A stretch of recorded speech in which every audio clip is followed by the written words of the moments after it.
Hi, everybody, and welcome to What Species Rules If Humans Disappear. Tonight, we're diving into a world where every buzzing streetlight, every drive-through speaker, and every overbooked calendar appointment vanishes. One blink, that's all it takes. No warning, no catastrophe, just sudden, eerie absence. Picture this. You're standing in the middle of Times Square. The LED billboards are flickering their final loop. Half-played TikToks hang like ghosts in the silence. Car alarms whimper, then die. You glance up, no planes, no contrails, not even a seagull bold enough to flap. You're the only one breathing. You probably won't survive this, by the way, but don't take it personally. Without working plumbing, stocked shelves, and someone to reset the Wi-Fi, you're mostly just a well-dressed meal, waiting for nature to get peckish. So before you get comfortable, take a moment to like the video and subscribe, but only if you genuinely enjoy what I do here. Let me know where you're tuning in from and what time your head hit the pillow. Now dim the lights, maybe turn on a fan for that soft background hum, and let's ease into tonight's journey together. You don't hear the disappearance. That's the part that gets you. It's not like in the movies, no rapture horn, no crumbling earth. One moment the world's humming with espresso machines and car radios. The next, it's holding its breath. A few pigeons take off from a crosswalk, startled by nothing. Leaves rustle in the strange stillness. You peer into a cafe, the door half open. Steam curls from an abandoned latte. The espresso machine is hissing softly like it's nervous. Someone's glasses lie folded beside a newspaper. The crossword just 4 words in. You're alone, and you know it. No sirens, no voices. The sheer absence of human noise is thunderous. And it's not just in your city, it's everywhere. Tokyo's intersections, Lagos's markets, Sao Paulo's metro cars, they're all hollow now. History has seen population crashes, plagues in Europe, war-fueled displacements, volcanoes wiping out whole towns. But never, everyone. Not like this.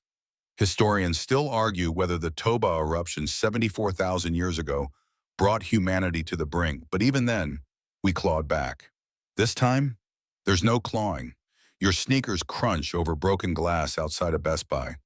A looping security announcement says, "Apashigem chumuitasaniyo." Door hour will vary by location. You mutter, "You think?" To no one. Then again, muttering to no one is going to be your thing for a while. Down by the harbor, cruise ships drift silently, crewless and eerie.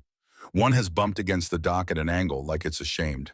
Pelicans already circle overhead, assessing their new summer homes. Somewhere in the suburbs, sprinkler systems have kicked on automatically. They hiss weakly into rose bushes. In 30 minutes, the water pressure will drop. By tomorrow, the power grid will begin to flicker. In 3 days, the nuclear plants, those still without meltdown safeguards, will enter uncertain territory. And you raid a pharmacy for water, protein bars, and batteries. You don't even bother with the candy aisle, which feels disrespectful. A drone whines somewhere above, then crashes into a tree. Your first real laugh in hours escapes before you can stop it. A raccoon watches you from a swing set, little hands twitching like a pickpocket. It doesn't seem afraid, just interested. You two have more in common now than you care to admit. But for all this quiet chaos, nature hasn't yet reacted. Not really. There's hesitation, like the earth is peeking out from under the covers to make sure the boogeyman's really gone. You sleep in a mattress showroom that first night, wrapped in layers of duvet like a nesting mallard. The silence is loud, and your dreams are weird, floating above empty cities, watching vines creep across sidewalks in time-lapse. By day 2, birds have grown bolder. Songbirds you barely noticed before now fill the air with musical overcompensation, like they've been waiting for centuries to audition. You hike up an overpass. Beneath, a 20-car pileup sleeps eternally, airbags flopped like deflated marshmallows. On one cracked bumper, a sticker reads, "My kid's smarter than your honor student." You murmur, "Not anymore," with a little sigh.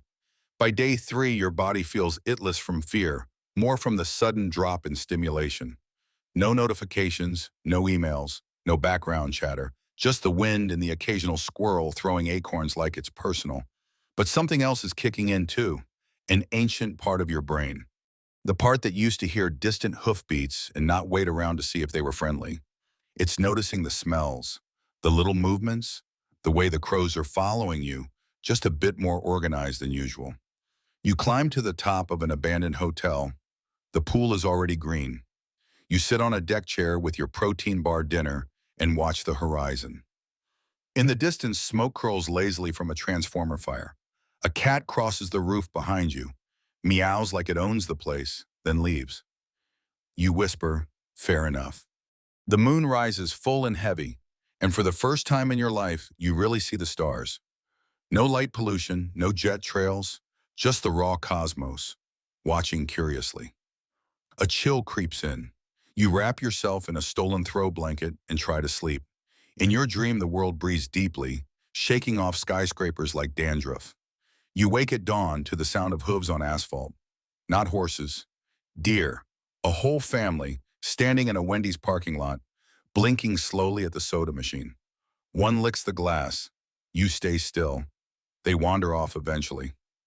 Welcome to day 4. The animals aren't waiting anymore. By day 4, the hush has texture. It's sticky, almost syrupy-like. The air itself knows something's off. You trudge through your neighborhood and where mailboxes are yawning open and lawns are growing shaggy, wild with a kind of confused joy.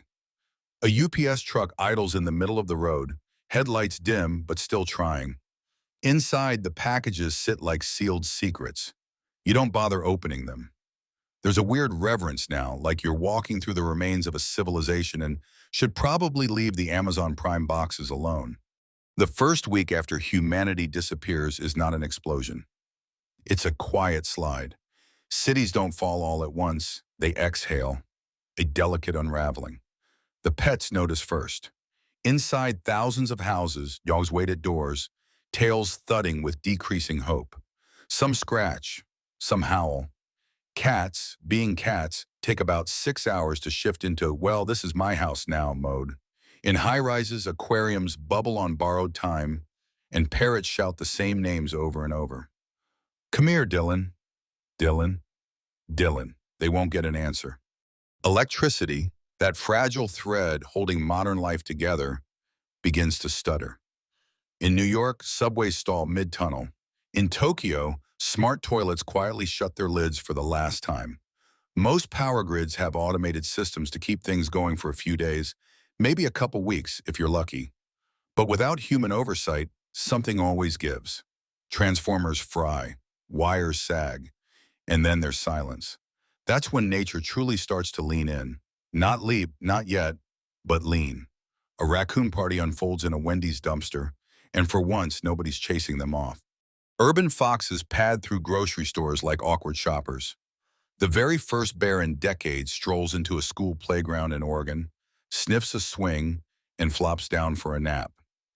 Historians still argue whether the so-called rewilding of Europe after the Black Death led to lasting ecological shifts, but those changes were slow and human-driven. What's happening now is different, immediate, emotional. You can feel the trees getting bolder. The smell of rot creeps in by day 6. Without trash pickup, bins overflow. Streets sweat with spoiled food and forgotten takeout. Rats celebrate. You see them dancing along gutters like they're starring in their own off-Broadway production of Les Miserables.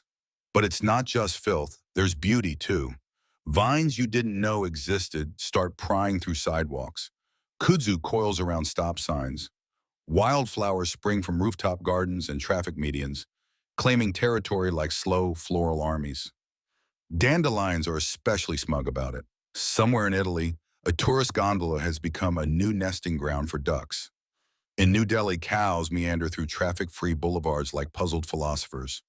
In Las Vegas, slot machines blink out one by one, leaving only the clink of distant casino coins sliding back into nature's wallet. You find yourself drawn to water. Lakes feel honest now. You squat at the edge of one outside the city, washing your face in silence.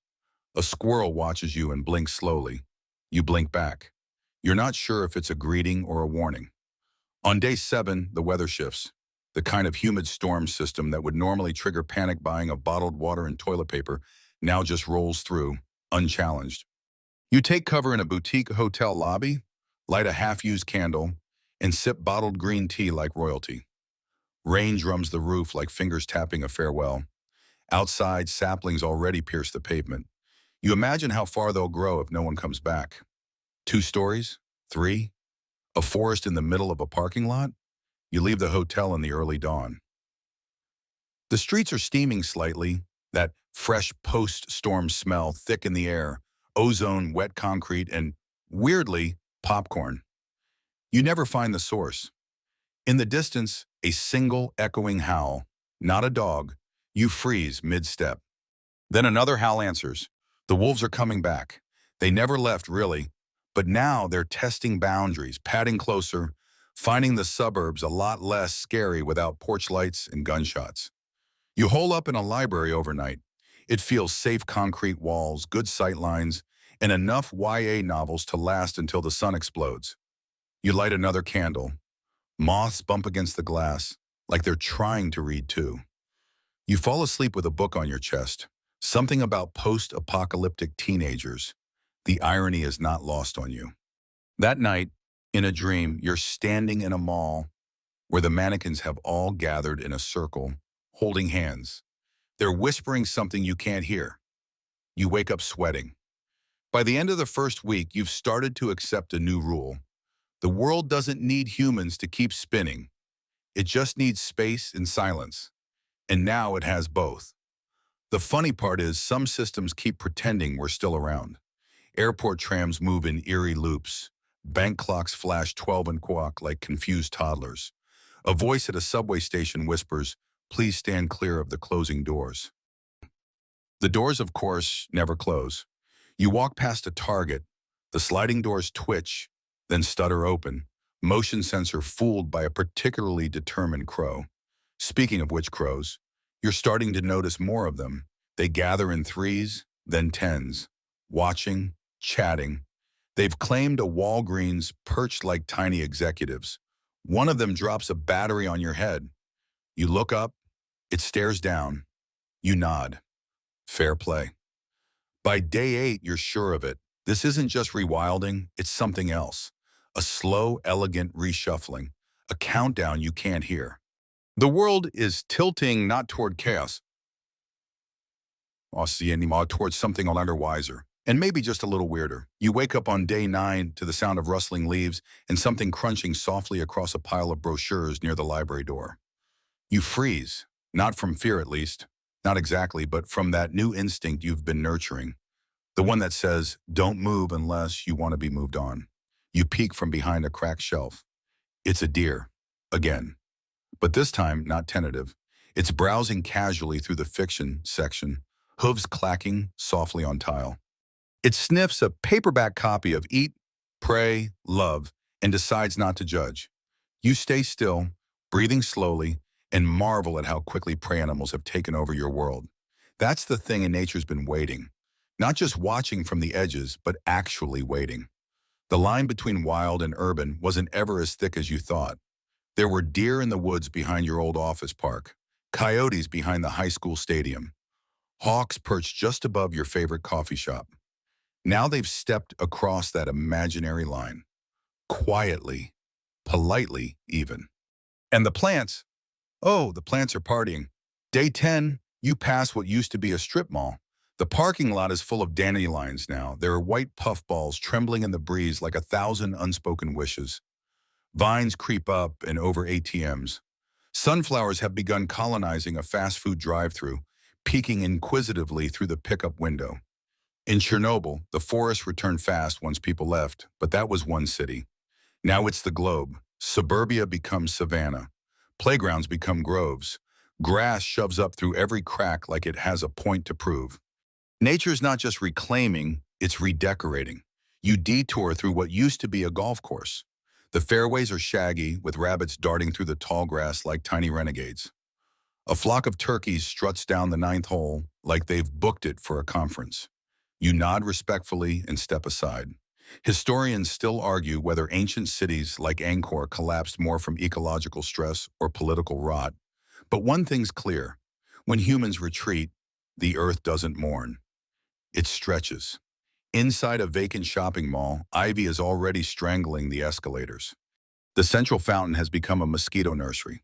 A lone mannequin sits on a bench, sunglasses askew like it's enjoying the decay. You can't help but whisper, same. Here and there, signs of new tenants. Bird nests in the rafters, squirrels nesting inside a vending machine, a fox sleeping on a pile of Build-A-Bears. No one told them this was our space. We just assumed. Somewhere in the woods, not far from town, beavers get to work. You don't see them, not yet, but you'll find the dam eventually. Their absence from cities wasn't choice. It was exile. Now they're building with whatever they can find. Branches, tire treads, old Amazon delivery boxes. The forest doesn't care about your brand loyalty. By day 12, your sneakers are falling apart.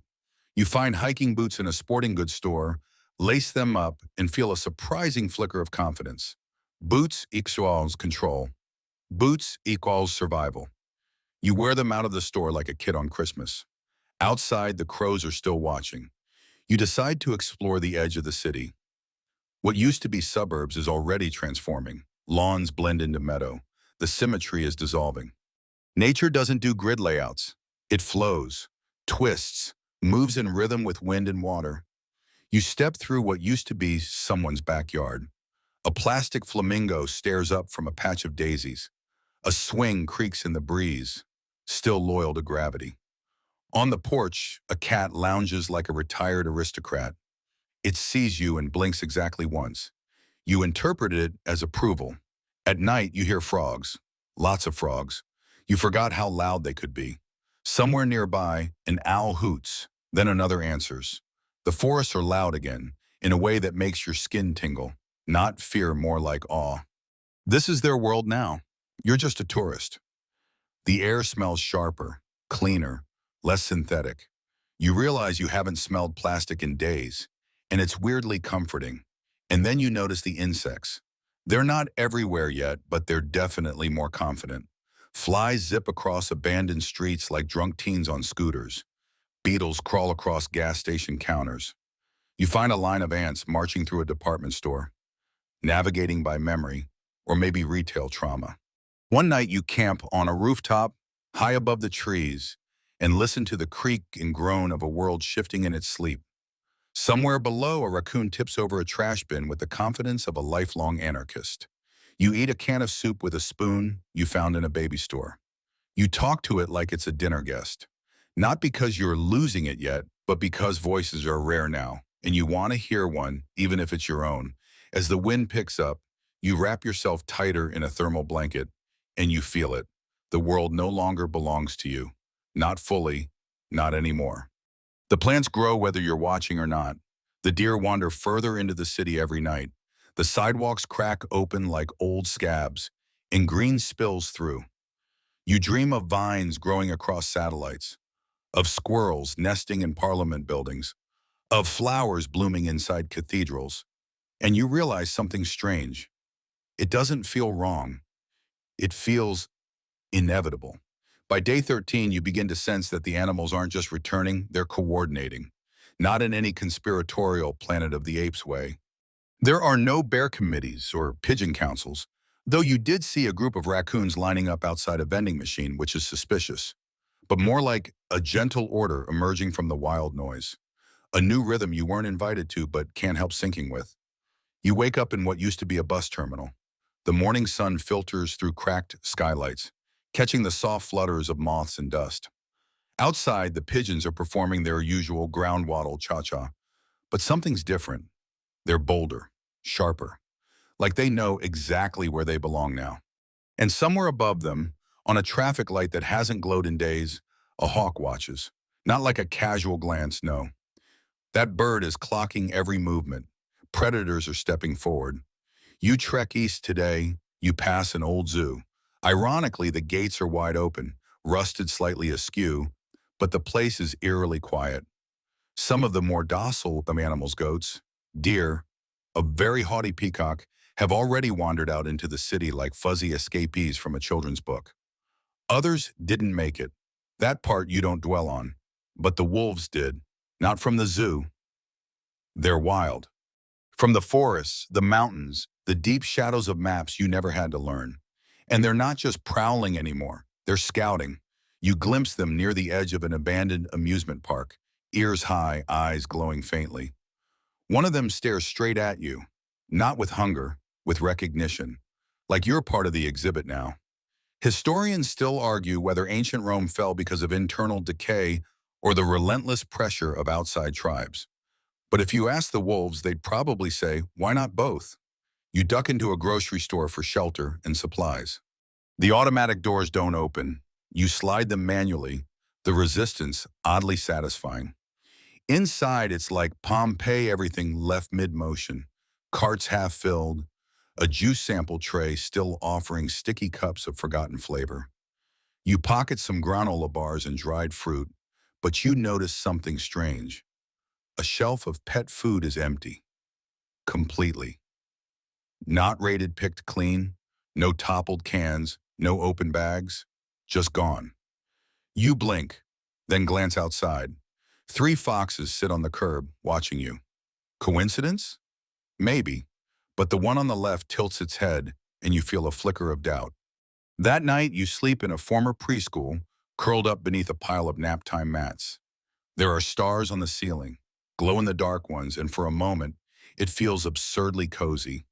You hum yourself a lullaby you don't fully remember, and in the distance, you hear a chorus of coyotes echo it back. By day 14, the larger predators start reclaiming their ranges. Mountain lions slip through suburban roads like ghosts. Bears investigate RV parks and lakefront cabins, pulling open coolers and sniffing folding chairs like lost relics. You find claw marks on the side of a taco truck. You find a half-eaten ice cream sandwich that clearly wasn't enjoyed by a child. The balance is tipping fast now, and strangely, the herbivores are adapting too. Elk herds migrate right down the center of I-90 like they've always owned it. Bison begin appearing in regions they haven't touched in a century. One afternoon, you look up from your lunch of peanut butter crackers and discover a moose staring through the window at you. Its expression is unreadable, possibly judgmental. You offer it a cracker. It declines. There's something poetic about how quickly these giants reestablish themselves. Their memories go deep. This was their territory long before we laid asphalt and built Walmarts. You're the intruder now, gently tolerated, like a backpacker who overstayed their welcome. You push north, following a winding river.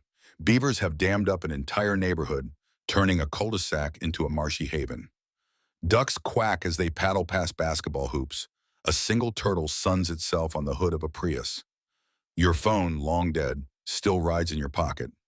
You carry it like a relic, proof that once you were part of something faster, louder, plugged in. Now you measure time by shadow, by hunger, by the way the birds shift overhead. Remember those crows? They've gone from curious to strategic. You catch them cracking walnuts by dropping them from lampposts. You watch one toss a pebble into a dry bird bath, seemingly just to see what happens. You could swear they're learning faster than they used to. You keep waiting for one of them to nod solemnly at you and say, "We've always known."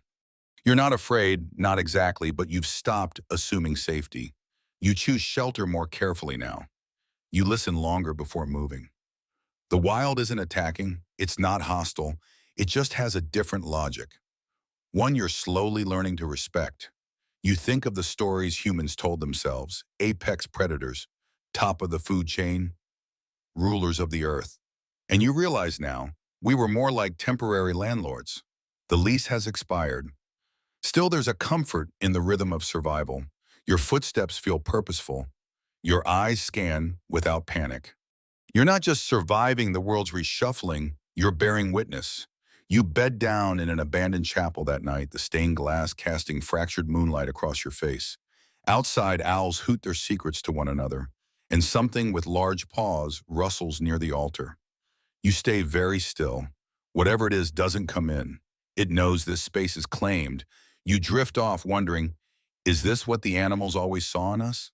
A little noise, a little order, and a whole lot of leftovers? Maybe, but now they've moved in, and they're just getting started. You pass a freeway, interchange swallowed by weeds and silence. Not a single horn, not a hiss of brakes, just birdsong and wind, dancing through the skeleton of a place built for speed. You clamber over a mossy guardrail and pause, watching as a bobcat pads across the empty shoulder, tail twitching like it owns the asphalt. And to be fair, it kind of does. By now, you've noticed something unshakable. The rules are gone. Not just human rules, the animal ones too.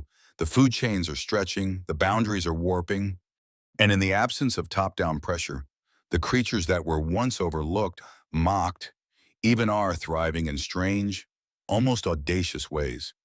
You see it most clearly in the raccoons. They're not just surviving, they're flourishing, colonizing, innovating. You spot a group of them prying open the hatch of an old minivan, working as a unit with the practiced efficiency of a pit crew. One climbs in through the sunroof and emerges a moment later, holding a granola bar like a prize. The others erupt in what you swear is applause. Historians still argue whether Neanderthals disappeared due to conflict or assimilation. But if you had to place a bet on the future rulers of Earth now, the raccoons are climbing the charts. Fast. They don't just scavenge. They plan. They problem solve. And based on the stash of shiny objects you later find tucked into a church organ, they might even decorate. You walk on into a neighborhood overtaken by clever newcomers. Parrots, for example. A whole flock of escaped pet store macaws has settled into a grove of redwoods behind a hardware store, their calls echoing like neon laughter through the trees. One of them shouts, "Brad," every 10 minutes. You never meet Brad, but you hope he's proud. And then there are the pigs. Once they were pink and pampered, eating pellets in fenced pens. Now they've gone feral, hairy, sharp-tusked, their eyes no longer soft and domestic, but keen. You see them in the fields near an abandoned drive-in theater, rooting through soil with a focus that borders on existential. Wild pigs are smart, smarter than most people gave them credit for. And now, with no fences, no slaughterhouses, no distractions, they're becoming something else, something older, something bold. You make a wide detour, but it's not all claws and cleverness. Some animals are adapting through kindness, dogs, for instance. The ones that survived those early chaotic days have grouped up. Some form loose packs, others trail after you hopefully, like they remember the shape of a leash even if the meaning is gone. You feed a border collie part of your sandwich. It sits politely, then follows you for 2 days. You call it president. The name sticks. You never talk politics with it, but you suspect president would be better at foreign policy than most of the cabinet. Cats, meanwhile, remain indifferent. Some are fluffy monarchs lounging on rooftops. Others, lean and wild-eyed, slip between fences like ghosts. You swear one has been following you for a week, always 5 paces behind. You name it tax collector. It does not respond. You wander into a park that's been overrun by guinea fowl. Yes, guinea fowl. You didn't even know what those were before. They look like chickens dressed for a masquerade ball, helmeted heads. Frantic energy, a constant tick-tick-tick noise as they dart around. And they've claimed this green space like it's their ancestral throne. You watch one chase off a fox. Bold move, effective too. It dawns on you then, it's not just about strength, it's about adaptability, niche filling, speed, nerve. The animals rising now aren't the biggest or meanest, they're the most opportunistic. You sit beside a pond where turtles sun themselves on a plastic kayak. A blue heron glides in low and lands with all the grace of a yoga instructor. You can hear frogs, crickets, a distant hollow bang, maybe a deer knocking over a mailbox. Everything's shifting, and in this reshuffle, the most unexpected species are winning. You think back to history class, how rats spread across continents, how pigeons adapted to every cityscape, how cockroaches survived empires and extinctions alike. And now, they're not just surviving, they're thriving. In a darkened office building, you find an entire floor overtaken by rats. Not disgusting, not filthy, just busy. They've cleared paper from the desks, built nests in old file drawers, stashed snacks under a desk labeled human resources. You tiptoe out quietly. You don't want to get written up. Later, in the overgrown yard of a retirement home, You spot a lone chicken, then another, then a dozen, and you realize they've gone rogue untethered from barns and coops. They dig, scratch, even patrol. You watch one peck a squirrel off a bird feeder. Assertive. You respect it. The world you knew worked in neat categories. Predator versus prey, wild versus domestic, pet versus pest. But here now, those lines blur. The crows still follow you. You leave them peanuts now. One drops a button in return. In exchange, a friendship? You're not sure. But the next day they lead you to a hidden orchard behind a chain link fence. Ripe apples, untouched. You fill your bag. At night you curl into the booth of a former diner. President curled beside you. Tax collector perched on the windowsill, eyes glowing in the dark. You munch on apple slices and reflect. The world isn't empty. It's reorganized. No single species has taken over yet. But the chessboard is rearranging. The old kings are gone. The new players are moving fast. And you, wandering between kingdoms, are left to wonder, what happens when one of them decides the crown fits? The air has shifted, not just in temperature, but in tone. The world hums differently now, more confident, more self-contained, and it's becoming clear. The game board isn't just being reset, it's being reimagined entirely. You wake in the dusty warmth of a collapsed library, pages of old encyclopedias fluttering like sleeping butterflies around your feet. President snores under a collapsed bookshelf, tail twitching as if chasing something in his dreams. Tax collector is already awake, grooming itself with regal indifference. You stretch and step outside into a morning thick with birdsong. Not the erratic chatter of city flocks. No, this is orchestrated, sharp, almost synchronized. A line of starlings swoops low over an overgrown soccer field, moving as one pulsing ribbon of feathers. You've seen them before, murmurations. Scientists say it's about safety in numbers, fluid communication, survival instinct. But watching it now, you wonder, is this intelligence or just exquisite reflex? Historians still argue whether language alone defines civilization or if patterns like these count as something more ancient. As you walk, you notice something stranger. Territories, clear ones, unofficial borders forming between species. A stretch of abandoned strip mall is now squirrel country. They chase one another with near military discipline from rooftop to rooftop, their route so consistent you could set a watch to them. You spot one squirrel sitting calmly atop a sign for a defunct tax agency, casually eating a peanut as two others flank the doorway. Guard duty? Maybe. You don't test it. A mile farther, a series of storm drains have become odder thoroughfares. You crouch and peek through a grate and spot a family of them slipping through the watery underworld, like fuzzy submarines on a mission. They vanish as quickly as they appear, leaving only ripples and a floating Cheeto bag behind. There's no central leader, no parliament of beasts plotting world domination. But somehow, silently, the wild has started self-organizing. And then come the ants. You stumble upon an entire picnic area transformed into a living grid. Ants moving in such synchronized lines that for a second, you think you're looking at a conveyor belt made of legs. They've constructed vast networks through the cracks in the pavement, claimed a defunct vending machine as their central depot, and seem to have some sort of ant traffic control going on. No crashes, no confusion, just efficient, silent order. And get this, a nearby tree has weird brown smears along the trunk aphid farms. Yep, those ants aren't just foraging, they're ranching, farming honeydew from aphids like tiny cattle. You didn't even know that was a thing. It is. You look it up in a dog-eared copy of a biology textbook you salvaged back in Section 2. You trudge past a used car lot and spot something you wish you could unsee. Pigeons. With an agenda. They're not just pooping on everything like usual. They've nested in the interiors of the cars. Yes, but that's not the weird part.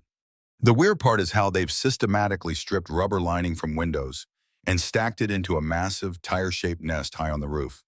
For insulation, signaling, a secret architectural competition? Nobody knows. But it's the most organized pigeon behavior you've ever seen outside a bagel emergency. Even stranger, a raccoon is standing nearby, watching them. Not interfering, just watching. Later, as the sun dips behind the hazy skyline, you pass a field that used to be a golf course.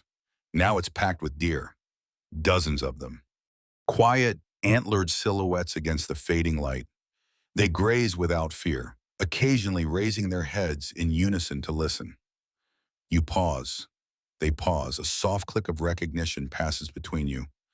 The deer know exactly where they are, and that this is no longer your world. President growls low in his throat but doesn't move.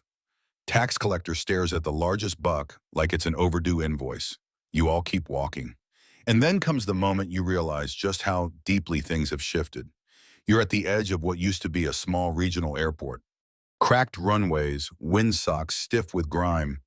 You climb the rusted stairs of an air traffic control tower, hoping for a clearer view.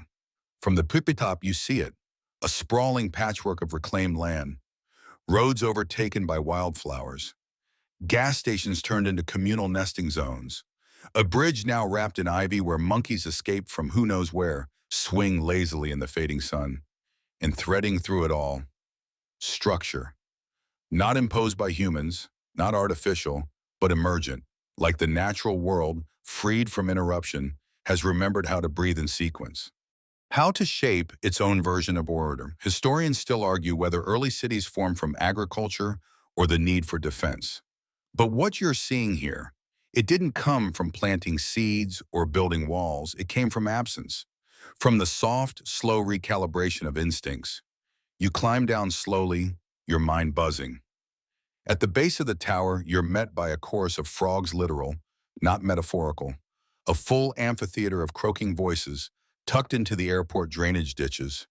You take a seat on an overturned suitcase and listen. And in that moment, you get it. The question was never which species rules. Not really, because ruling is a human concept. What you're witnessing isn't a new crown on a different head. It's a distribution of niches, a mosaic of instincts, trial and error, and opportunistic evolution. Even now, the rats run the kitchens. The hawks command the air. The ants have their mini empires beneath your boots. And the raccoons? They watch it all, hands folded like tiny philosophers.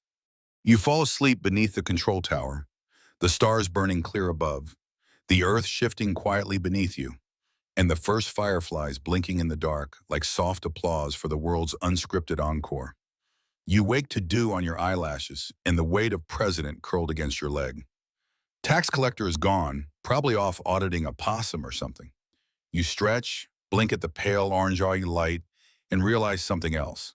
There's a rhythm now, not a schedule like the old days ruled by alarms and calendar apps, but a rhythm of sounds and movement of creatures taking turns like musicians in a jam session. You hear it in the chirp patterns of sparrows above the vending machine ruins. You feel it in the twitch of vines tightening around old fences. And for the first time, you understand, this isn't chaos. It's choreography. You head out past the airport, following a former commuter rail line now half-eaten by moss. The tracks curve gently toward what was once suburbia. You expect decay. You find community, not human, something new. The front yards are jungles. Trees push through roofs. Mailboxes host entire ecosystems of snails, beetles, and the occasional toad. You pass one house with a perfectly intact basketball hoop and a nest of wasps hanging from the rim like a weird summer league trophy.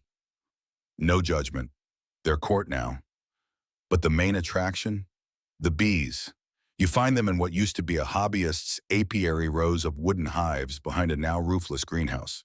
But these bees have outgrown that. A massive hive stretches from the eaves of the house all the way to a rusted satellite dish. Thick, golden honey drips in lazy trails onto what was once a patio grill. Bees spiral above you in busy, endless loops. Here's your fun fringe fact for the day. Some researchers believe bees can recognize human faces, not shapes. Faces, like tiny buzzing TSA agents. Historians still argue whether ancient Egyptians actually kept bees in portable clay hives or just lured them with sweetness. Either way, these bees, they're not just surviving, they're building monuments. You skirt the hive carefully, giving the queens and workers their space. And then you hear it. Laughter. No, not human. You freeze, heart knocking. Then it comes again. High-pitched, chattery, gleeful. And just like that, you meet the hyenas. Wait, Hyenas? Here. Turns out yes. A pair of spotted hyenas have made their way north, possibly from a defunct wildlife reserve or an old zoo escape. They move with eerie grace through a cul-de-sac overtaken by tall grass and ornamental shrubs gone feral. At first, they eye you, you eye them. Then one flops onto its side, lets out a long, almost giggly exhale, and starts chewing on a faded Croc sandal. You decide they're not in a murdery mood. For now. President doesn't like them, though. He stiffens, tail low. You rest your hand on his scruff and move along, whistling softly. The hyenas don't follow, but you do hear them chuckling for another hour after you've gone. The presence of apex scavengers this far into the heartland is odd, but not unheard of. With no fences, no human borders, and a buffet of roadkill, smaller predators like coyotes and foxes have flourished. Why not their larger, more boisterous cousins? The day drifts by in a haze of golden light and chirping insects. You pass through the remnants of a school. Ivy spills from every locker. A family of porcupines waddles across the shattered tiles of the gymnasium. And in the band room, a possum, asleep inside a tuba. You let it lie. Upstairs, you find a mural painted by someone long gone. Kids holding hands. A rainbow. The words, "Future Leaders" in wobbly block letters. You stare at it for a while, chewing on a granola bar that tastes like ancient raisins and irony. Because the future leaders? They've already moved in. Outside, you catch sight of a lone goose standing on a rusted swing set. Not honking, just watching. Like it's guarding something. You've noticed this before, geese picking territory and holding it with unnerving confidence. You cross the street to avoid the swing set. Because let's be honest, everyone knows not to mess with geese. You nap beneath a pine tree that's punched through a former dentist's office. The breeze smells like sap and wild thyme. President dreams beside you. Paws twitching. You hear cicadas warming up in the trees. And as twilight comes, the frogs begin again. Their calls stretch across neighborhoods, echoing between fast food ruins and strip mall canyons. A living sound system powered by pulses and throat sacs. Somewhere in the distance, an owl responds with a clean, crisp hoo. You walk on into the deepening dark and find yourself by a lake. Well, it used to be a man-made retention basin. Now it's a full ecosystem. Herons nest along the edges. Fish ripple the surface. And on the far bank, a family of capybaras. You almost choke on your breath. Capybaras are native to South America. What are they doing here? Zoo escape, maybe, or illegal exotic pets let loose when everything fell apart. But here they are, lounging in the shallows like oversized meditation coaches. One lifts its head, regards you with supreme calm, then returns to the chewing aquatic grass. You settle by the water, quiet, content. The night wraps around you like a soft blanket. Fireflies blink, bats flicker overhead. The world continues, not broken, just rearranged. The concept of ruling seems laughable now. These animals don't rule in the human sense. They occupy, adapt, thrive. They don't need thrones, just space. Still, you can't help but wonder what happens if one species goes further. What if they start doing what we did? President snorts in his sleep. Tax collector reappears and sits a few feet away, like it was never gone. You stare across the water. Capybaras snore. The stars blink on. You let yourself rest. The morning fog rolls in like a soft gray curtain, curling around tree trunks and broken satellite dishes, as if nature is shyly reclaiming its privacy. You emerge from your blanket cocoon beneath the pine tree, brush the pine needles from your hair, and stretch. President yawns loudly, showing off a row of surprisingly white teeth. Tax collector is already on the move, nose twitching toward the horizon. You follow them, drawn by something you can't name. The air is different here, charged, almost electric. And soon, you find out why. You've reached the edge of what was once a tech corridor. You can tell by the husks of gleaming office parks, still bearing faded logos that once promised innovation and disruption. Now they're birdhouses. Or in the case of the former microchip manufacturer on your left, a skunk commune. They've claimed the loading dock with boldness and some fairly sophisticated use of discarded beanbags. As you walk past a Tesla repair center now overrun with vines and moss, you realize something unnerving. These buildings aren't just decaying. They're being repurposed efficiently. Birds have built structural nests between server racks. Rats have turned Wi-Fi routers into chewable storage bins. Even the squirrels seem to be using keyboard keys as part of their architectural design. What looks like a nest in the Innovation Pavilion spells out GH7 in neat little tiles. Coincidence? Maybe. But your brain itches with the possibility of pattern. You pause beside a water feature that's now a mosquito disco, and a weird question pops into your head. Could animals be learning from what we left behind? It's not just scavenging anymore. It's study by immersion. Historians still argue whether Neanderthals truly understood fire or merely copied its effects. But here, it's starting to feel like mimicry is turning into mastery. Take the raccoons. You see them again near the entrance of a crumbled co-working space, rolling what used to be a delivery robot back and forth like a toy. One flips open the hatch with practiced ease and pulls out a granola bar still sealed. President growls low but doesn't charge. Even he seems impressed. Fringe tidbit time. Raccoons have been observed turning doorknobs, opening jars, and solving multi-step puzzles in lab settings. Now imagine what they do with uninterrupted access to a makerspace and no human interference. And it's not just them. Crows have formed a committee. You spot them on a rooftop garden gone wild, perched in a circle around a cracked solar panel. They take turns dipping their beaks into puddles, swapping shiny trinkets like they're bartering or arguing over power rights. One of them drops a rusted spoon onto the panel, then cocks its head as if waiting for something to happen. You laugh softly. If anyone's going to restart civilization, it'll be the crows. They've got the brains, the attitude, and the wardrobe. President barks once an alert. You snap to attention. From a hilltop ahead, you get your first glimpse of something new. Not reclaimed, not recovered, constructed. It's a dome. Roughly 15 feet high, made of what looks like scrap metal, branches, and highway reflectors. It sits in the center of a field like a sci-fi hut, humming faintly in the morning breeze. You inch closer. Inside, it's empty, but the layout is precise. There's a clear entry path.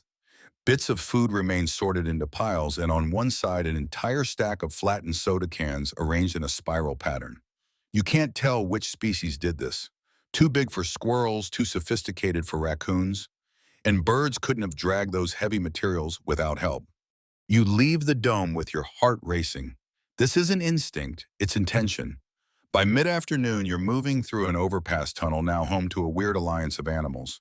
A mural on the concrete wall, probably painted by a bored human teen, once shows a stylized mountain lion. But beneath it, the real thing.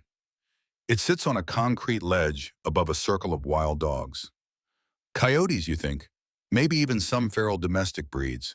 They're not fighting, not snarling, just resting together, like a weird interspecies union meeting. You back out slowly, no need to disturb the peace talks. Here's a historical tidbit to chew on.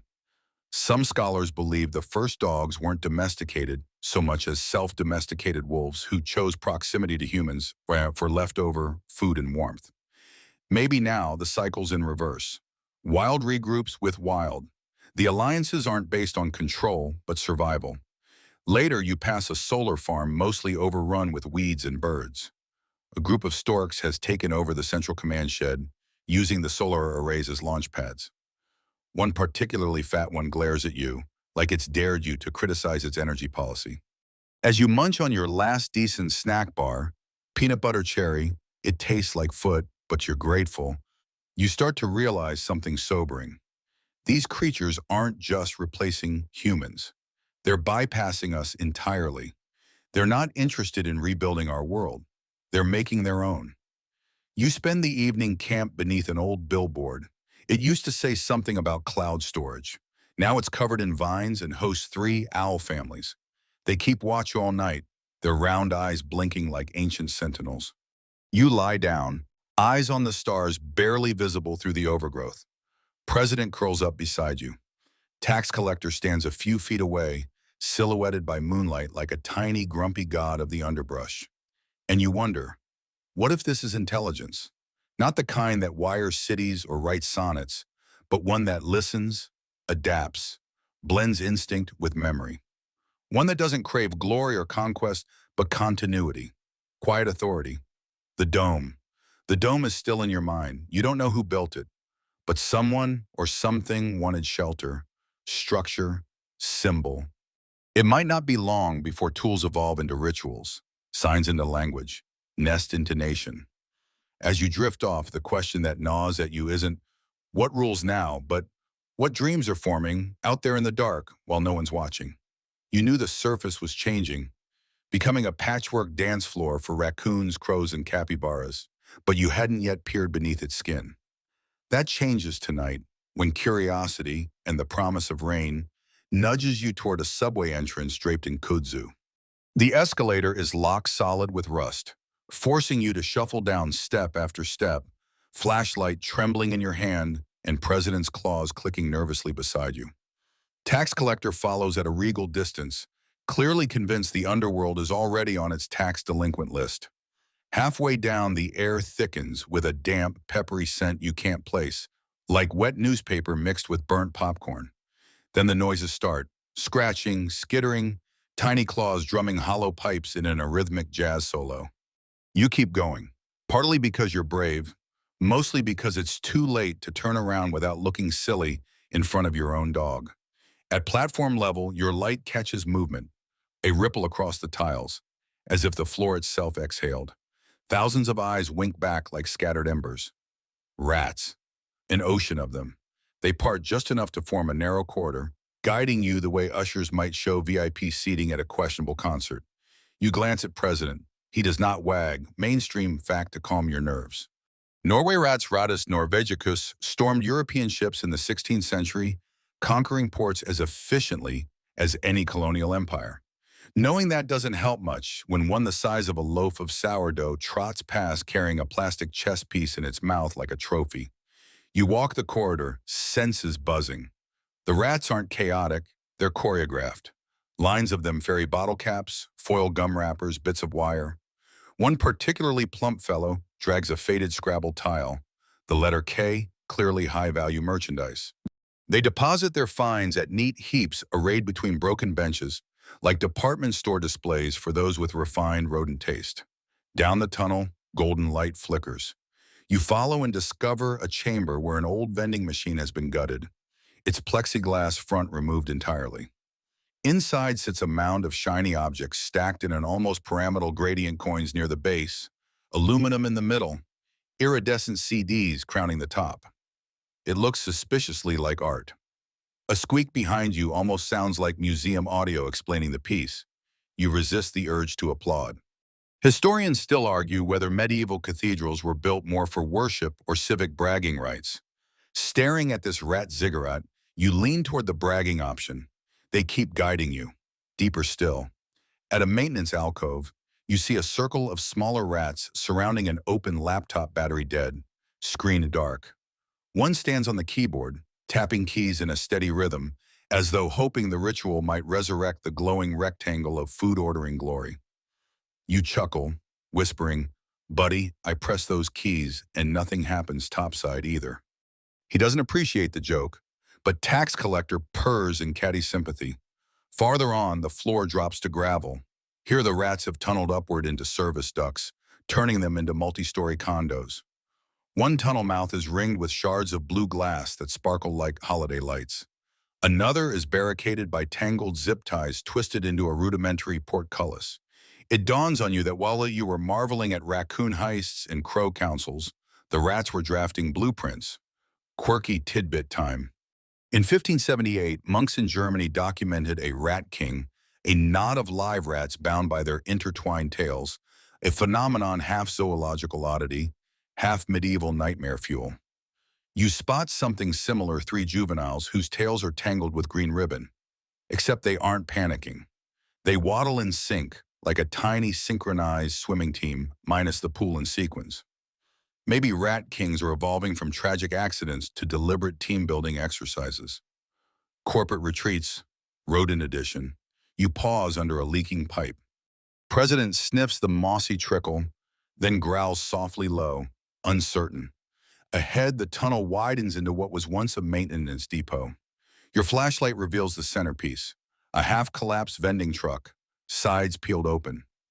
Instead of snacks, the cargo hold brims with broken phone screens. On top sits the biggest rat you've ever seen, easily cat-sized, fur dappled with gray and white like a soot-dusted tuxedo. Around its neck hangs a ring pull tab, shiny as a metal. It stares, unblinking. You nod courteously. Diplomacy seems wise. A smaller rat approaches, bearing an offering. A neon green pen. It lays the pen at your boot, squeaks twice, and scampers back. The big rat squeaks in what you interpret as approval.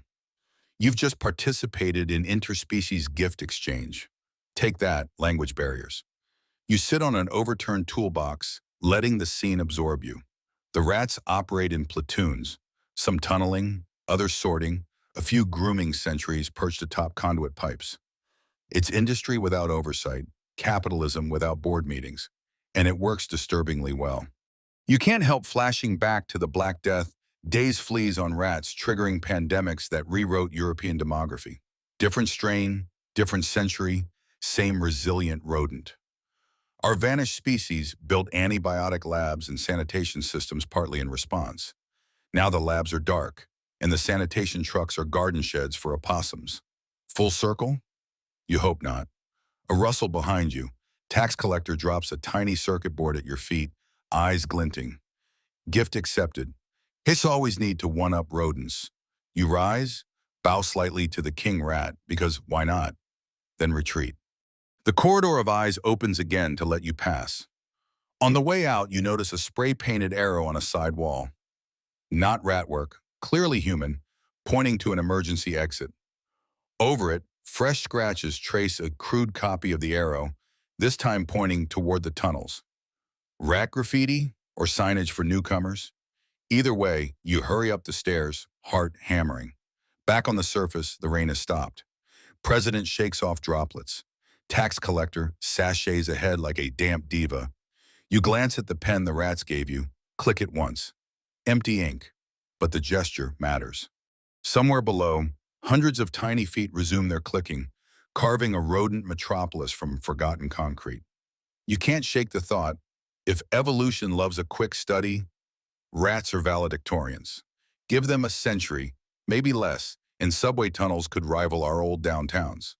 Maybe they'll resurrect your dead phone just to watch TikTok of president chasing squirrels.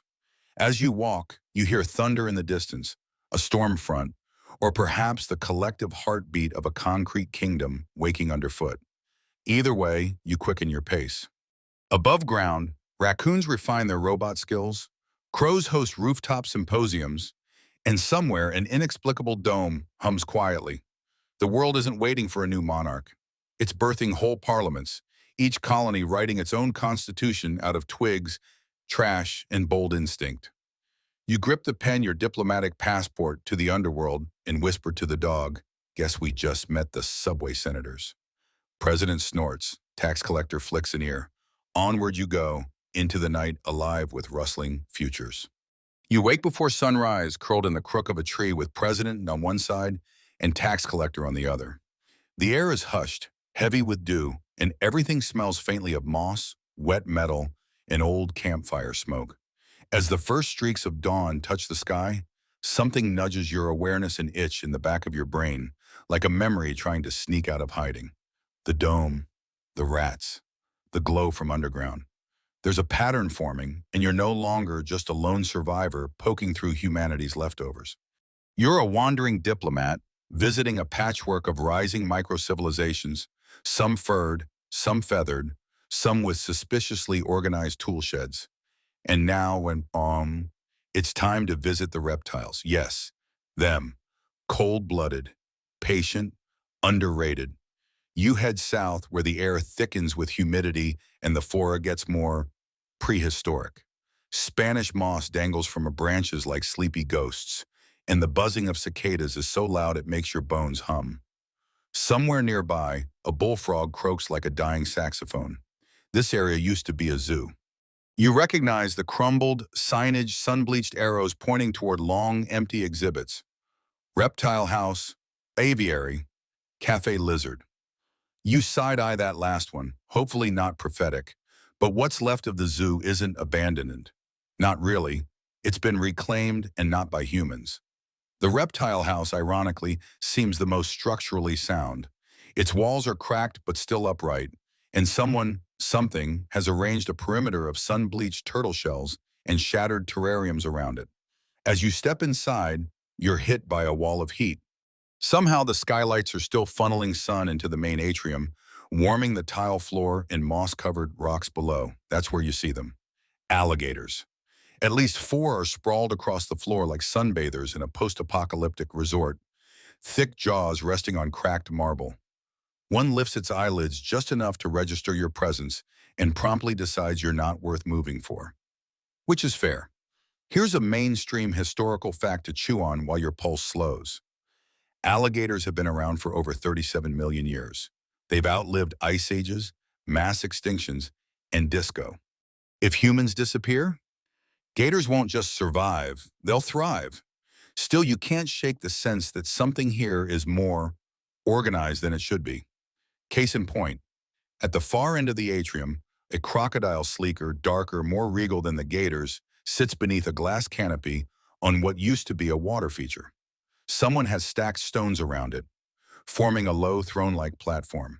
A crown of vines dangles nearby, caught on a branch above like nature couldn't quite finish the job. You're not saying this is a reptile monarchy, you're just saying the vibes are suspiciously regal. Tax collector circles behind you, tail twitching. President gives one soft, uncertain bark, then freezes. Every eye in the room turns toward you. You don't move. Then, from the hallway leading deeper into the zoo, a slow, deliberate hiss echoes outward. And emerging from the shadows, like a living rope of muscle and mood, comes a massive python. It's over 20 feet long, and it slithers across the floor like it owns every molecule of space. And maybe it does. Around its thick body, something glitters. An old lanyard, twisted like jewelry, entangled with a charm shaped like a lightning bolt. You briefly wonder if this is coincidence or if the snake's wearing it on purpose. Fringe tidbit time. In the 1950s, a python in Indonesia reportedly swallowed an entire radio, not the sound box, the tower.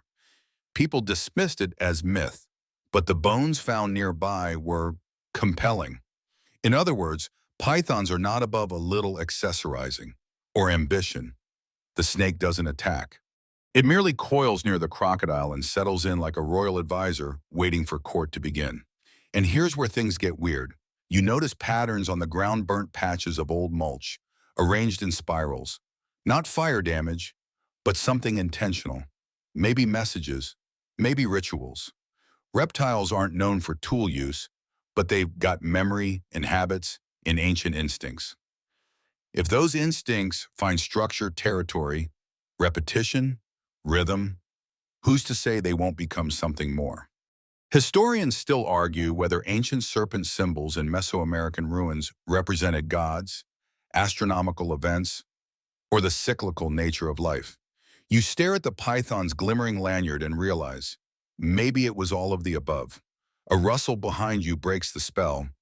You turn to find a dozen smaller reptiles, lizards of various sizes and patterns lined along a fallen log.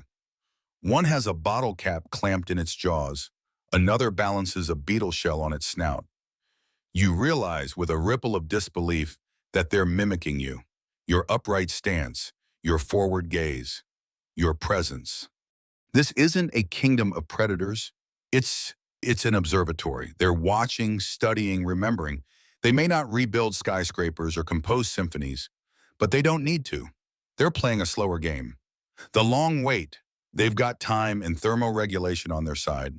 As you quietly retreat because there is no universe in which you survive offending a lizard court, you glance up at a broken zoo sign, World of Reptiles. Someone has clawed away the first word. It just reads, reptiles or conditions. No context, no preamble, just a fact. Outside, the sunlight filters through thick canopies.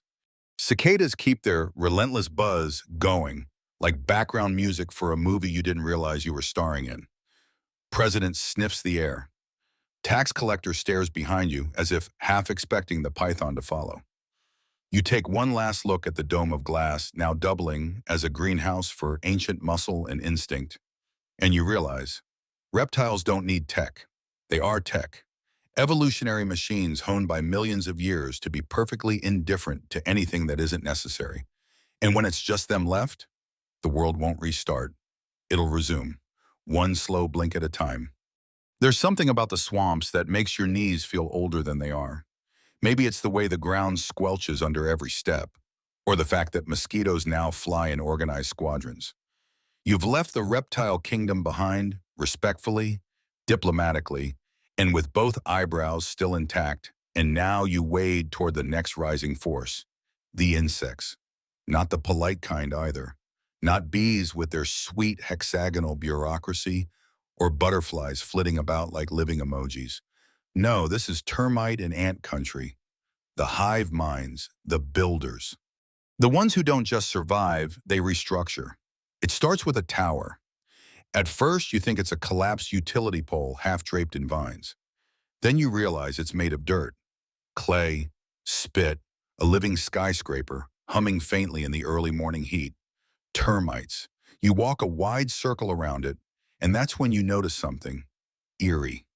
The base of the tower includes fragments of plastic, twigs, even glass shards like stained glass windows in a termite cathedral. That's right, it's not just shelter, it's art. Mainstream historical fact. Termites have been constructing cathedral-like mounds for millions of years. Some are taller than humans. Their ventilation systems rival our own green building tech. They were HVAC pioneers before it was cool. Literally, you approach the edge of the mound and crouch. The surface crawls with motion-tiny, pale-bodied workers, ferrying bits of bark and leaf fiber into narrow crevices. You squint and spot something peculiar. They're following very specific paths marked with trails of blackened sap. Traffic patterns. You're watching insect urban planning in real time. The dog stays close. Tax collector has climbed to your shoulder, tail twitching like a metronome. Both are still, watching. Because here's the twist. There's more than one species here. To the left of the termite tower, ants have built a series of smaller, flatter nests, shaped like petals radiating from a shared center. A mega colony. You see red ants, black ants, even some shimmering green ones. And they're not fighting, they're coordinating. Fringe tidbit. In 2002, scientists discovered a super colony of ants stretching across Europe. Billions of ants from different nests working as a single unit. The borders between species? Blurred. Their concept of territory? Rewritten. You see the same pattern here. One group constructs walls, another ferries seeds. A third appears to be guarding entrances. It's like watching a city council meeting.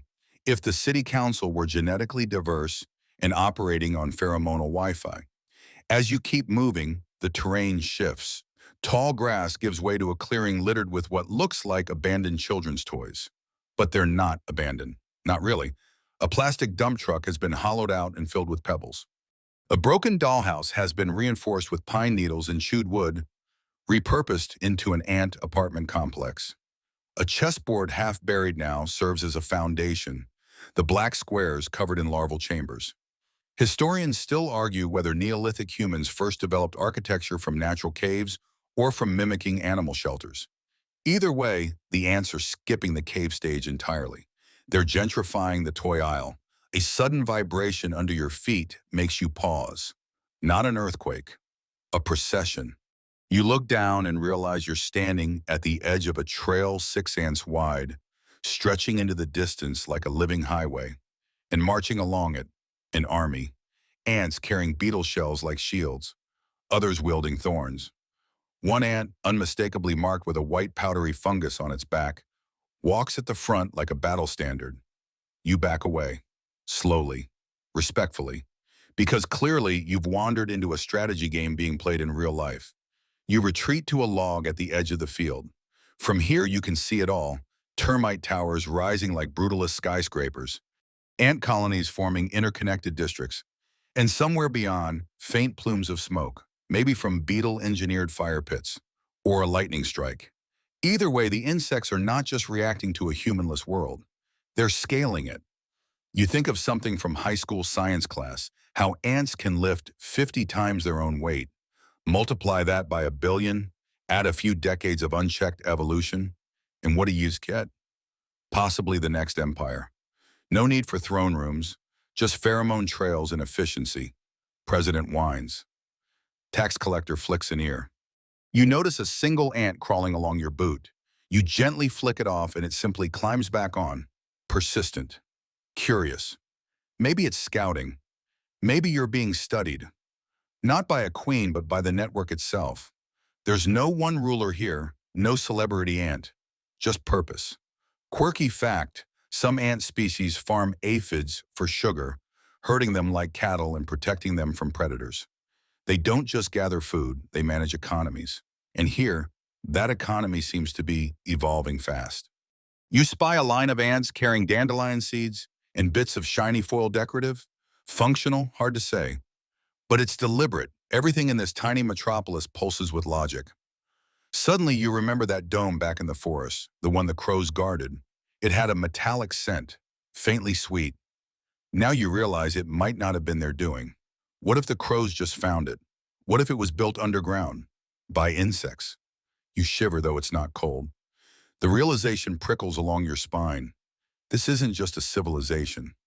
It's an algorithm, multiplying quietly beneath our feet, rewriting the rules one tunnel at a time. You take a deep breath.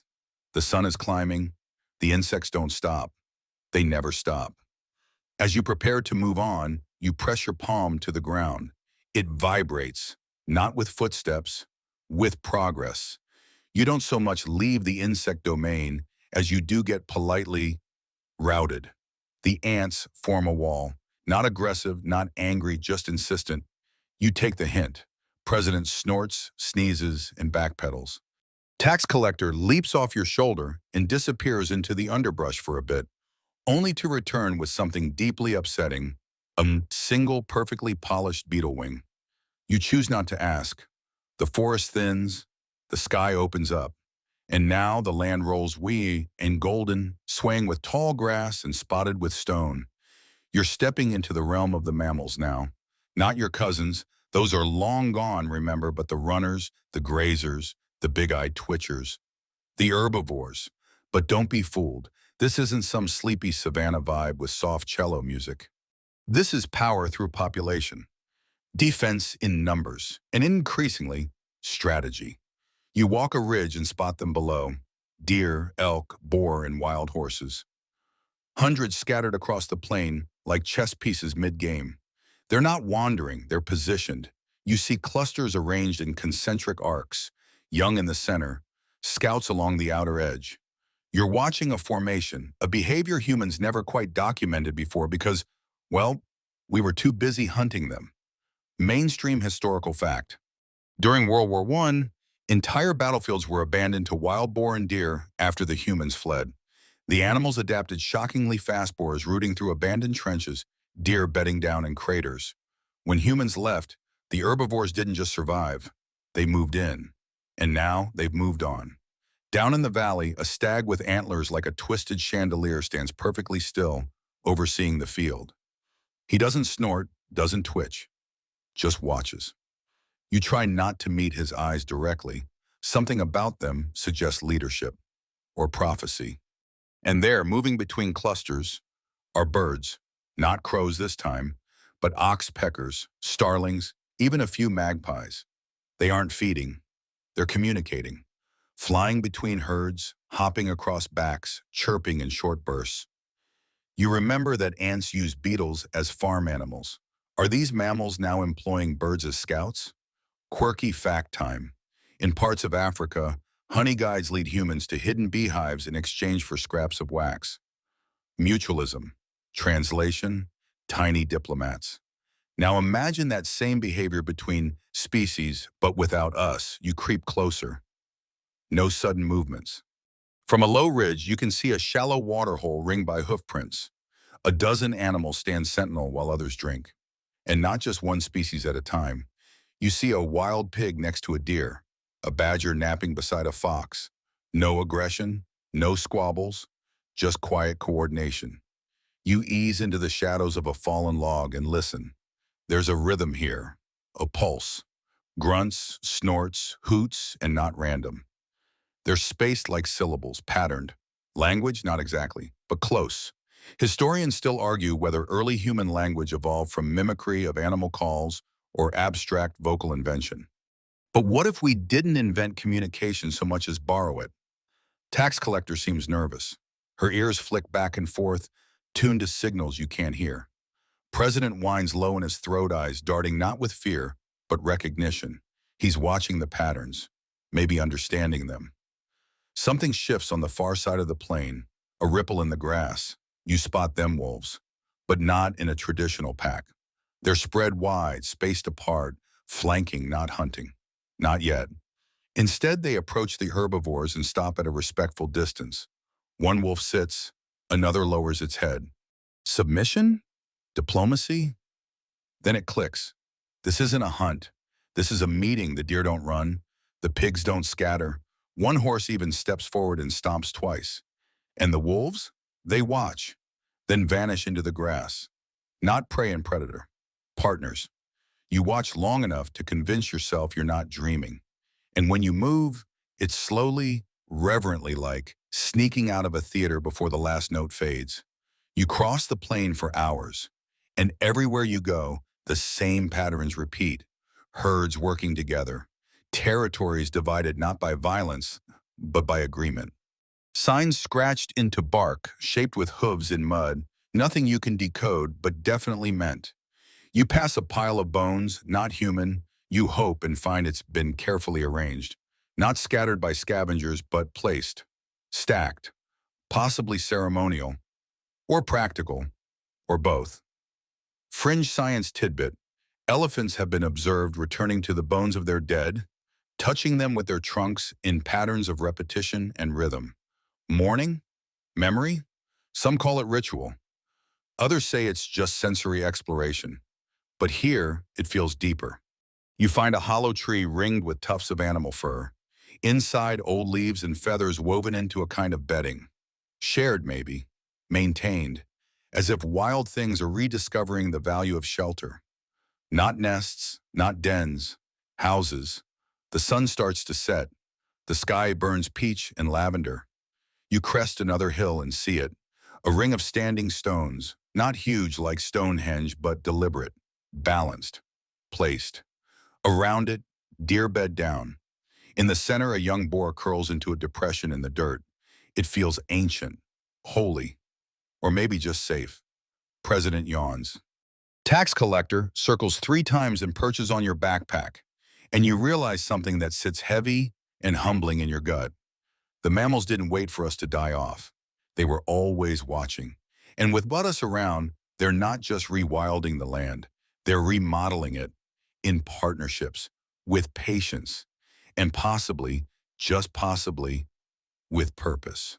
The wind changes. You feel it before you see it. Cooler, drier, carrying a scent like sun-warmed copper and brittle grass. Your boots crunch over gravel now, not moss.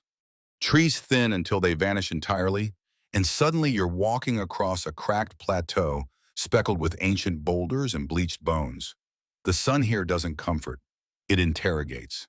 Welcome to the high ground, the realm of the loners. Not everything in this post-human world is about unity and hive minds. Some creatures thrive in solitude, in extremes, and they've done so for millennia. Out here, survival isn't about numbers. It's about endurance, silence, and making every movement count. The first creature you see is barely visible, just a pair of golden eyes peeking over a rock. Then it shifts, stretches, and you spot the unmistakable silhouette, a mountain lion, or cougar, or puma, depending on where you grew up. A master of branding, this one. It watches you, flicks its tail once, then pads away, not afraid, not threatened, just uninterested. You're not on the menu. You're just background noise now. Mainstream historical fact. Mountain lions once roamed coast to coast across North America until human expansion pushed them into fragmented zones. But without cities, roads, and firearms in the mix, they've likely reclaimed entire mountain ranges. You climb higher and the air thins. Tax collector stays pressed to your chest like a brooch of fluff and skepticism. President's tongue hangs out, panting, but he's still game, and especially when you pause to let him sniff a peculiar spiral carved into a rock. It's weathered, shallow, and almost definitely not natural. You think about petroglyphs, ancient rock art left by humans tens of thousands of years ago. But this spiral? It's new. Sharp edges, fresh scrapes. Who made it? You look around, nothing but stone and shadow. Fringe tidbit. Some corvids have been documented scratching symbols into bark and soft soil. Nothing complex, just repeating shapes. But what if the instinct to mark, to leave a trace, isn't uniquely human? What if the desire to remember spreads wider than we thought? A faint growl echoes across the ridge.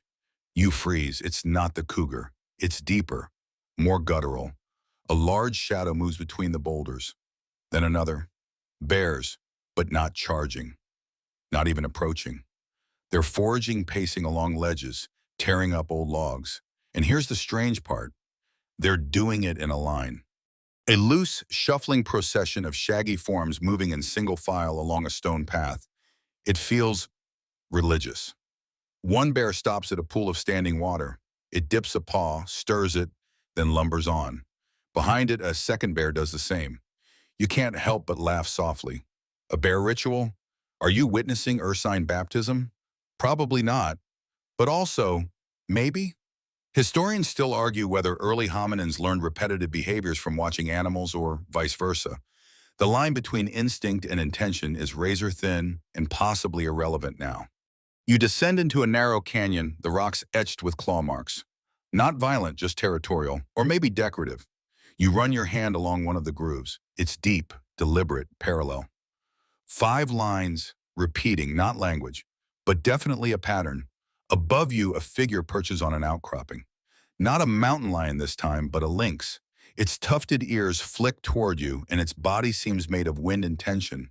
It doesn't move, just stares. You move on. The canyon opens again, revealing something you weren't expecting. Bones, arranged in neat clusters, sorted by size. You see skulls placed on flat rocks, femurs lined up like fence posts, ribs stacked in radial spirals. Okay, that's not a wind accident, that's curation. And what's more, there are stones placed in each skull's eye sockets, carefully balanced. You're not sure who did this. But whoever they were, or whatever they understood symmetry, and maybe grief. Quirky fact, there's a species of wild horse in Central Asia, Przewalski's horse, that exhibits mourning behavior, standing vigil beside fallen herd members for hours or days. It's subtle, but it's something. Here, among the stones and silence, you get the feeling that mourning has evolved into art. A lone jackal crosses your path, trotting without urgency. It carries a stick in its mouth. Not a weapon, not food, just a gnarled piece of wood with a sharp bend, shaped vaguely like a hook. It stops, drops it beside a small cairn, then trots off again. What are the odds that jackal was just playing? And what are the odds you're watching burial rituals unfold without ceremony, just action? Tax collector purrs, pressing her face into your chest. President stands at attention now. You all feel it. This place isn't ruled. It's honored. There's no apex predator here, just survivors who've traded dominance for something else. Wisdom? Hard to say, but the air is heavy with story. At the canyon's edge, you find a single charred branch stabbed upright into the ground. Around it, bones arranged in a spiral again, with a spiral motif. You sit, staring at it for a long while. A question drifts into your mind. Without humans, does storytelling still exist? And then softly your answer arrives in the wind's whistle through the rocks, in the scratch marks on stone, in the footprints circling bones, in the jackal's careful placement of a stick beside a cairn.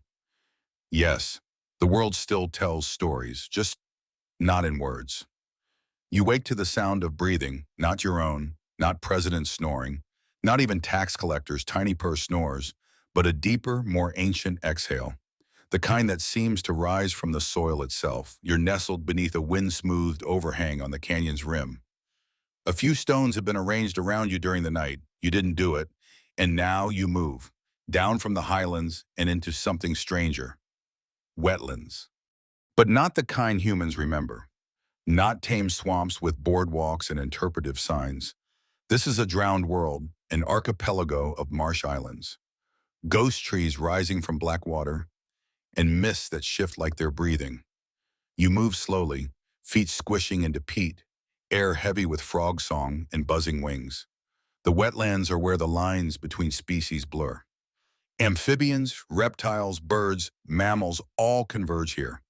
You're entering a kingdom without clear borders, and in this post-human moment, that's exactly how they like it. Sloshing through knee-deep water, you spot movement, a ripple just too straight to be random. And then you see it, a crocodile, eyes just above the surface, gliding silently past. But it's not alone. Riding its back, like a sentinel on a battleship, is a turtle. Not hiding, just catching a ride. Fringe fact,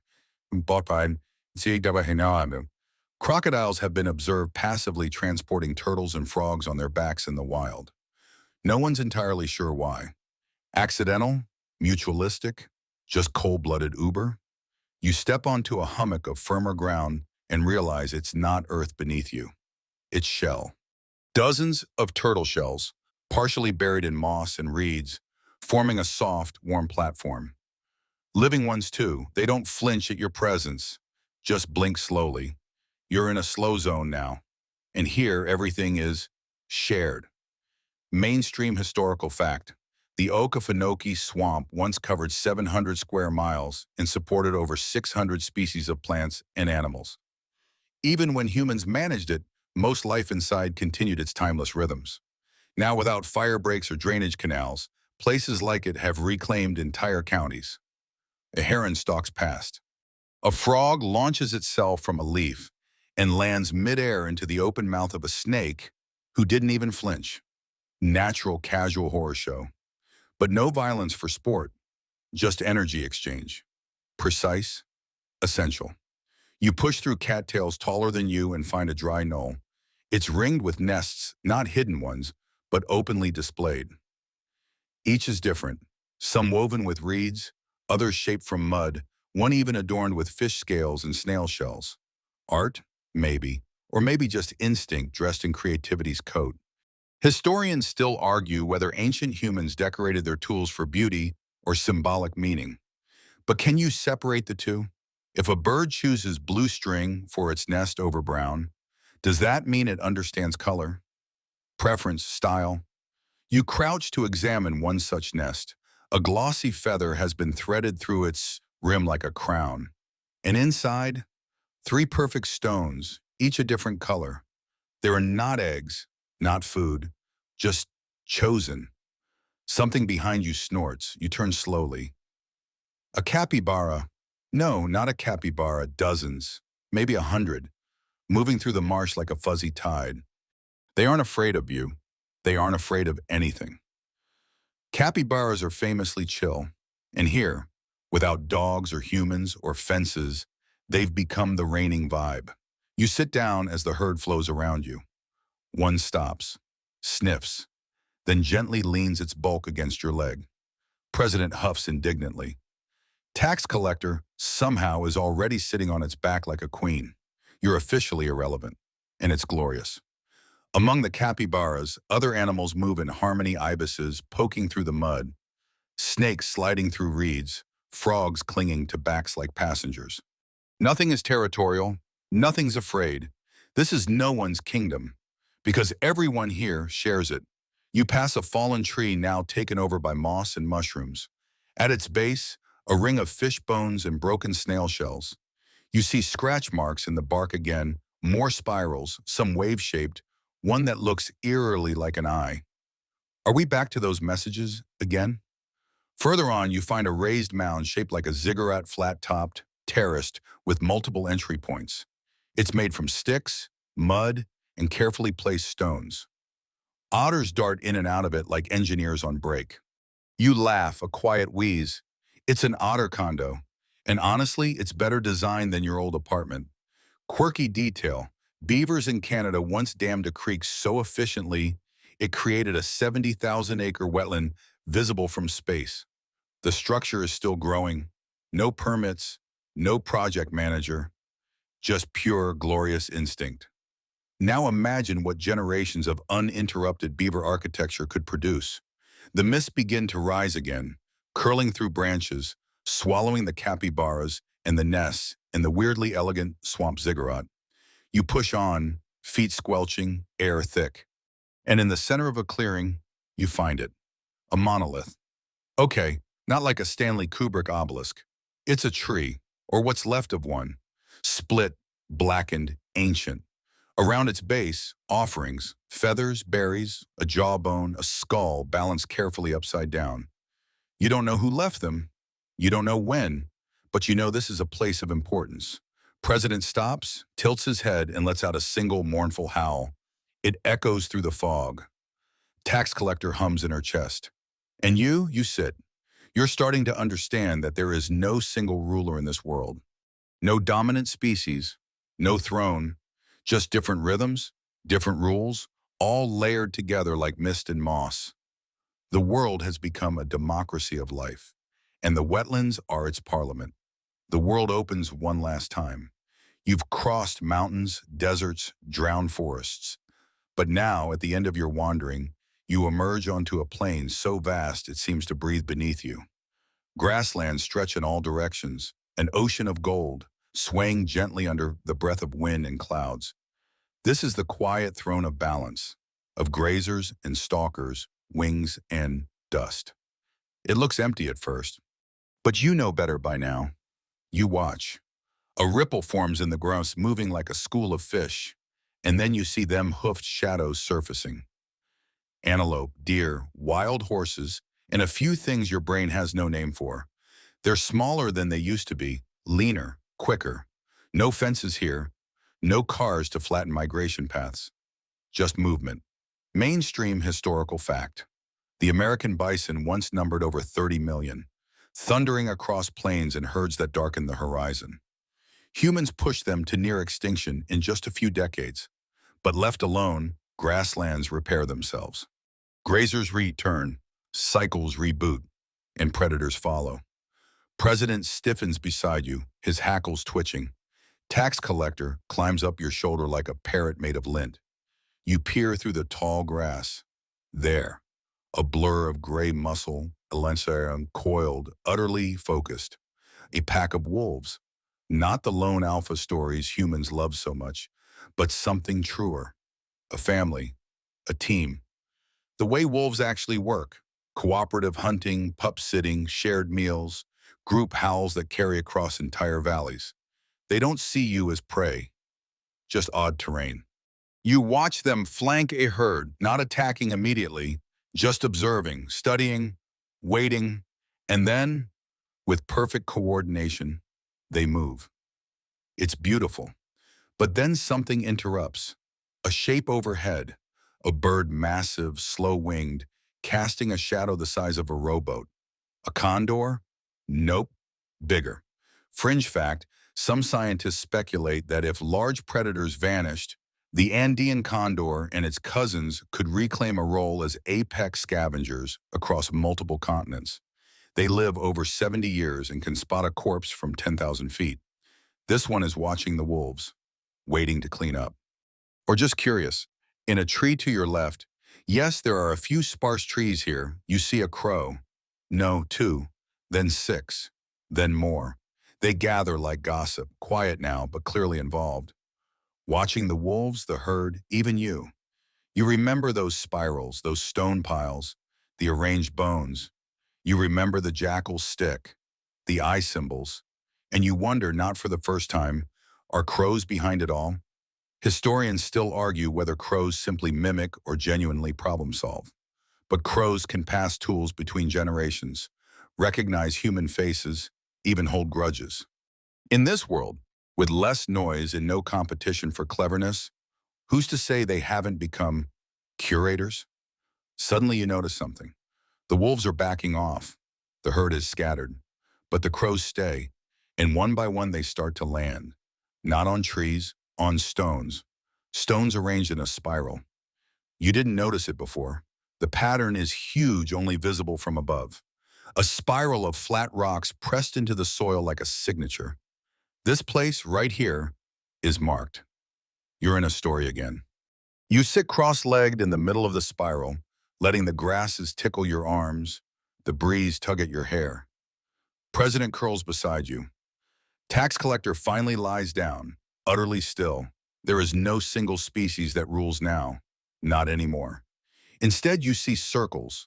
Circles of birds around carrion, circles of wolves surrounding a fawn, circles of turtles forming sun-warmed archipelagos, spirals in the sand, on bark, in bones.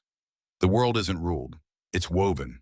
By instinct, by memory, by generations of creatures nudging survival toward beauty. You're no longer a visitor. You're a thread in the tapestry. Wind brushes the grass like a whisper. This is how it always was once you stepped away.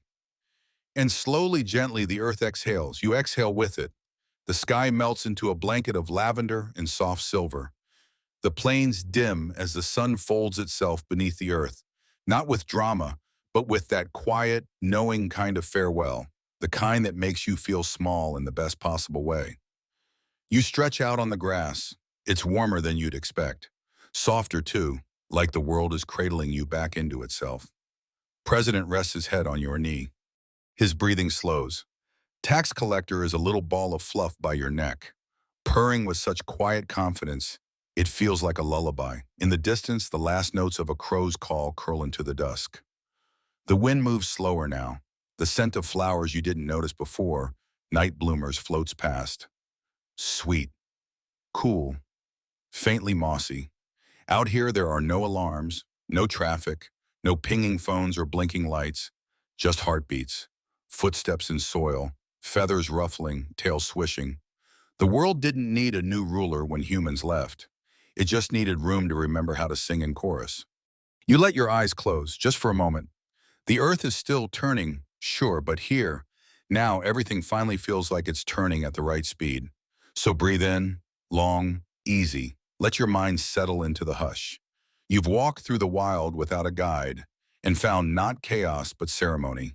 And now you sleep, not as a survivor, but as a guest in the house of many kings.